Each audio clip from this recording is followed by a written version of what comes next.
So hello everyone, आप देख रहे हैं D latest info YouTube channel, जहां हम आपके लिए लेकर आते हैं सबसे पहले अपडेट्स। तो यहां पे एक अपडेट निकल के सामने आ चुका है। 480 जो मेडिकल ऑफिसर की पोस्टें हैं वो यहां पे रेफ़र करी गई हैं पीएससी को, जेकेपीएससी यानी कि Jammu and Kashmir public service commission को। तो किस डिपार्टमेंट ने ये करी है? By J&K health and medical education department. तो यहाँ पे आप डिपार्टमेंट भी देख पा रहे होंगे, J&K health and medical education department की तरफ से ये जो पोस्टें हैं ये दोस्तों यहाँ पे रेफ़र करी गई हैं। अब आइए बात करते हैं इन पोस्टों के लिए क्वालिफ़िकेशन क्या रहेगी, कितनी पोस्टें कैटेगरी वाइज यहाँ पे रेफ़र करी गई है और क्या प्रोबेबिलिटी है कब तक ये पोस्टें आपकी यहाँ पे एडवर्टाइज़ हो सकती हैं। तो जेकेएसएसबी की अपडेट्स तो हम देते ही रहते हैं, साथ ही हम यहाँ पे इस वीडियो में जेकेपीएससी की भी यहाँ पे अपडेट देने वाले हैं। तो let's get started. First of all ये एक ऑफिशियल नोटिफिकेशन है, देख सकते हैं the secretary J&K public service commission.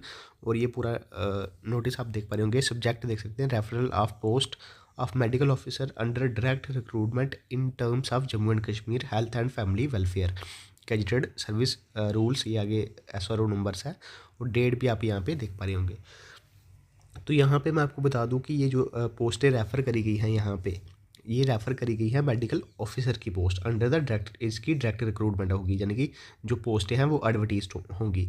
तो Jammu and Kashmir health and family welfare department की तरफ से ये पोस्टें रहेंगी, गजेटेड पोस्टें रहेंगी, यानी कि जेकेपीएससी की द्वारा ये जो है एडवर्टाइज़ की जाएंगी, क्योंकि जो गजेटेड लेवल की पोस्टें होती है वो जेकेपीएससी ही यहाँ पे एडवर्टाइज़ करता है।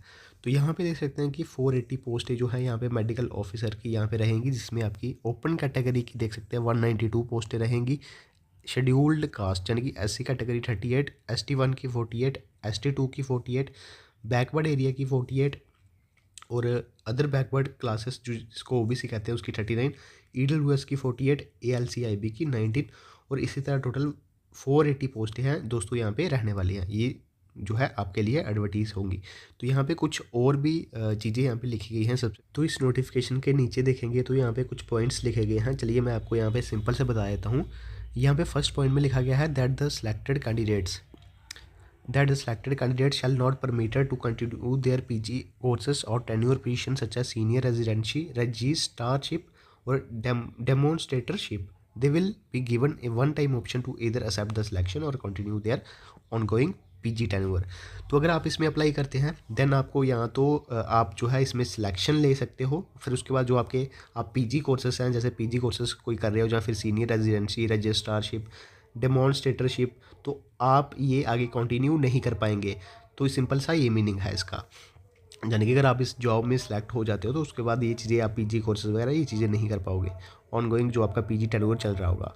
दूसरे नंबर पे देख सकते हैं on appointment the selected candidate shall have to serve mandatory in peripheral and far flung areas of union territory. तो आपको पता ही है कि काफ़ी रिमोट एरियाज है जम्मू एंड कश्मीर में, फार फ्लंग एरियाज भी है, तो उनमें आपको यहाँ पे मैंडेटरी है, आपकी सर्विस वहाँ पे हो सकती है। तो ये चीज़ें भी यहाँ पे ऑप्शन में यहाँ पे दी गई है, ये चीज़ें अटैच की है, काइंडली एक्नॉलेज द रिसिप्ट। तो ये चीज़ें यहाँ पे रहने वाली है। अब इसकी क्वालिफ़िकेशन की बात की जाए तो यहाँ पे एक अगर मैं गूगल की बात करूँ तो यहाँ पे देख सकते हैं, यहाँ पे की क्वालिफ़िकेशन में लिखा गया है कि एमबीबीएस की डिग्री होनी चाहिए कोई भी यूनिवर्सिटी से, मस्ट फिर रजिस्ट्रेशन आपकी होनी चाहिए, मस्ट प्रोसेस से valid registration medical council of India से एमसीआई, और इंटर्नशिप का लिखा गया है completion of compulsory rotatory internship in generally required. ठीक है। लेकिन जो अभी एक नोटिफिकेशन आया था जो मेडिकल ऑफिसर की जो आयुर्वेदिक की पोस्ट थी या मेडिकल ऑफिसर की होम्योपैथी की पोस्ट थी, इसमें आपकी क्वालिफिकेशन बैचलर डिग्री मांगी गई थी in Ayurvedic recognised by CCIM, और बैचलर डिग्री अगर वही होम्योपैथी में bachelor degree in homeopathy recognised by CCM, ये चीज़ यहाँ पे मांगी गई थी। तो बाकी ये चीज़ें यहाँ पे रहेगी। क्वालिफिकेशन जल्दी ही आपको जब एडवर्टीजमेंट आएगा तो वहाँ से क्लियर हो जाएगा। बाकी ये पोस्टें जो है यहाँ पे अब रेफ़र करी गई हैं जेकेपीएससी को। बाकी चैनल को जरूर सब्सक्राइब कीजिएगा, इसके रिगार्डिंग जितने भी अपडेट्स आपको मिलते रहेंगे चैनल को सब्सक्राइब करते हैं तो आपके लिए ही फ़ायदा है, क्योंकि आने वाले समय में इसके रिगार्डिंग जितने भी जॉब अपडेट या नोटिफिकेशन आएंगे वो आप सभी को मिल जाएंगे। तो धन्यवाद दोस्तों, यही था हमारा आज का वीडियो।